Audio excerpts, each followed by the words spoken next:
Herkese merhaba, mutfağımıza hoş geldiniz. Bugün sizlerle nefis bir domatesli pilav yapacağım. Az malzemeyle hazırlanan, her yemeğin yanına çok yakışan bu tarifi mutlaka denemenizi de tavsiye ederim. Hazırsanız başlayalım.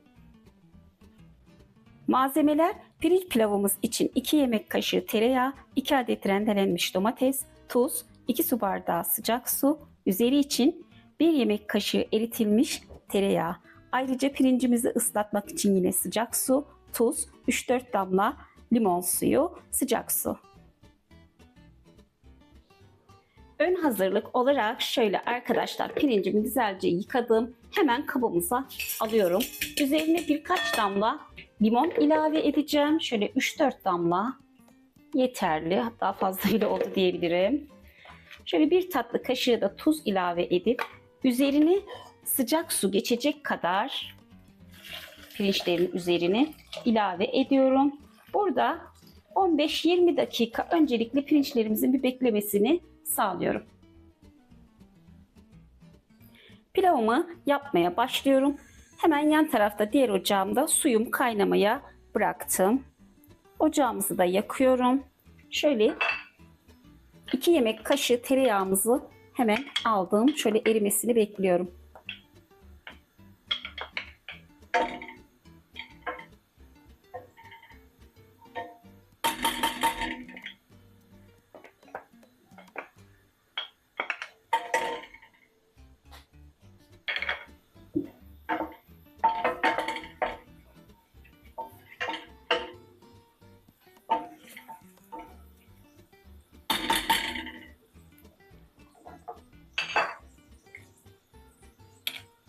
Yine ön hazırlık olarak domatesimizi rendelemiştim.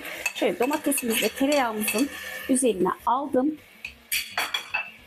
Biraz suyunu çekene kadar kavuruyorum arkadaşlar.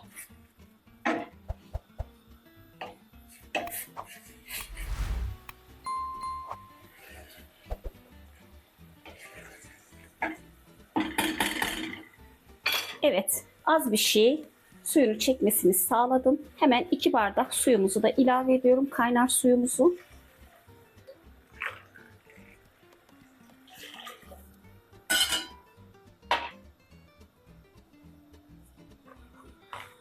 Tuzumuzu damak tadınıza göre ilave edebilirsiniz.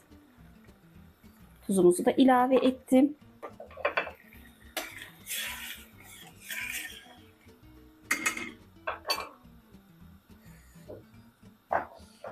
Pirincimizi de ilave ediyorum.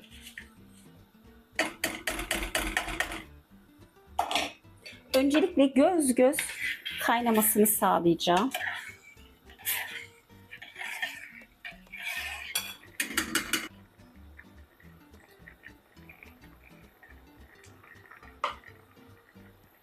Göz göz kaynadı. Hemen kapağımızı kapatıp mum alevi kadar ocağımızın altını kıstıktan sonra pirinçlerimizin pişmesini sağlıyorum. 10-15 dakika.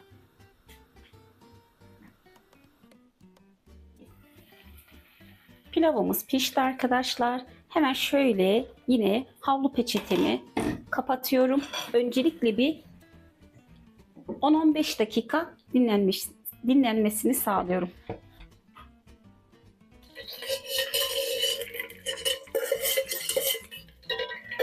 Bir yemek kaşığı tereyağımı da erittim arkadaşlar. Bu yöntem özellikle lokanta usulü pilavlarda kullanılan bir teknik. Üzerine sonradan gezdirilen kızgın tereyağı hem kokuyu hem lezzetini arttırıyor. Ve şöyle güzelce de üzerine gezdiriyorum.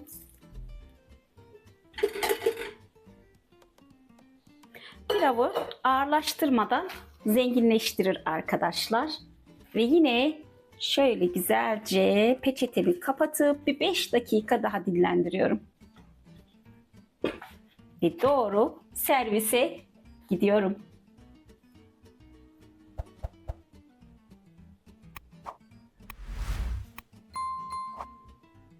Evet, lezzetli domatesli pilavımız servise hazır. Eğer tarifimi beğendiyseniz videoyu beğenmeyi, kanalıma abone olmayı ve yeni tariflerden haberdar olmak için bildirim zilini açmayı unutmayın.